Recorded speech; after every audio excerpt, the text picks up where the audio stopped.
नरेंद्र मोदी जी ने 10 साल में 14 से 24 में 10,05,000 करोड़ रुपया महाराष्ट्र को देंगे। और पवार साहब, अगर हिसाब पे भरोसा नहीं है तो पुणे का कोई चौराहा तय कर दो, हमारा मुरली माहौल हिसाब लेकर खड़ा हो जाएगा, पाई पाई का हिसाब। मैं आज भाइयों बहनों 10 लाख करोड़ का हिसाब लेकर आया हूं। ये भ्रांति फैलाकर चुनाव जीतना चाहते हैं और भ्रष्टाचार की बातें कर रहे हैं।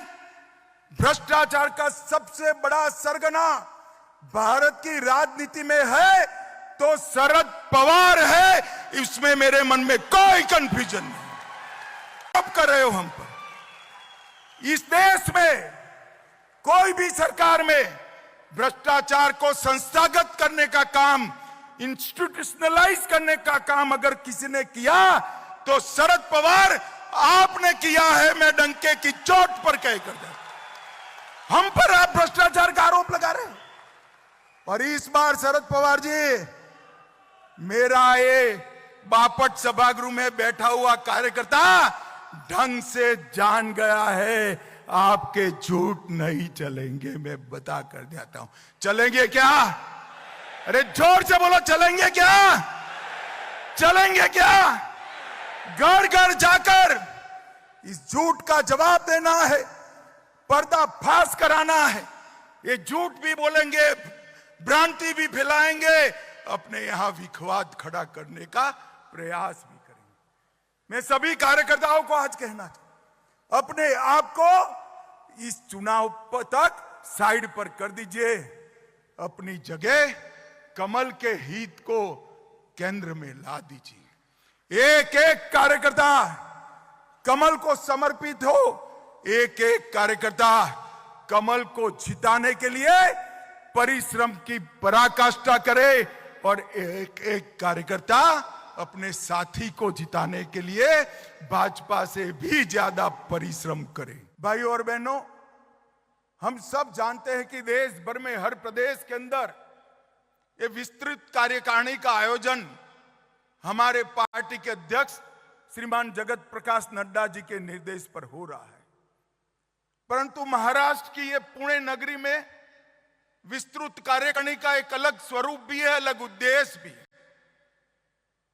हमने विस्तृत कार्यकारिणी देश भर में 2024 के चुनाव के बाद फिर से एक बार हमारे कार्यकर्ता हमारे विजय अभियान में लग जाए, इसके लिए बुलाई है। परंतु महाराष्ट्र के अंदर ये विस्तृत कार्यकारिणी 2014 के चुनाव की समीक्षा के साथ साथ 2024 की चुनाव की समीक्षा के साथ साथ 2024 में फिर से एक बार कमल फूल की युति सरकार बनाने के लिए बुलाई।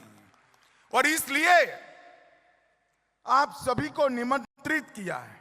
यह सुन के मुझे हंसी भी आई, क्योंकि जिस सरकार में श्री अमित शाह जी हैं, उसी सरकार ने, वो जब मोदी सरकार थी, अभी तो यूपीए एनडीए सरकार है, पहले जब मोदी सरकार थी, उसी मोदी सरकार ने शरद पवार जी को पद्म विभूषण से सम्मानित किया था। तो एक बार तय कर ले बीजेपी कि शरद पवार है क्या। और दूसरी बड़ी बात कि जब जब आपको याद होगा डर्टी डजन, आप ही के चैनल में दिखाया था कि एक डर्टी डजन नाम की सीरियल बीजेपी ने चलाई थी, वो 12 के 12 डर्टी डजन जिनके पे भ्रष्टाचार के आरोप भारतीय जनता पार्टी ने किए थे, वो सारे आज महाराष्ट्र में मंत्री है।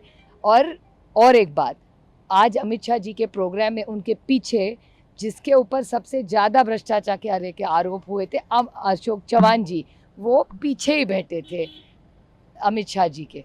तो आज तक 90% ऐसे लोग हैं जिन पे भ्रष्टाचार के आरोप अमित शाह जी या बीजेपी में कहे, सारे वॉशिंग मशीन से आज भारतीय जनता पार्टी में।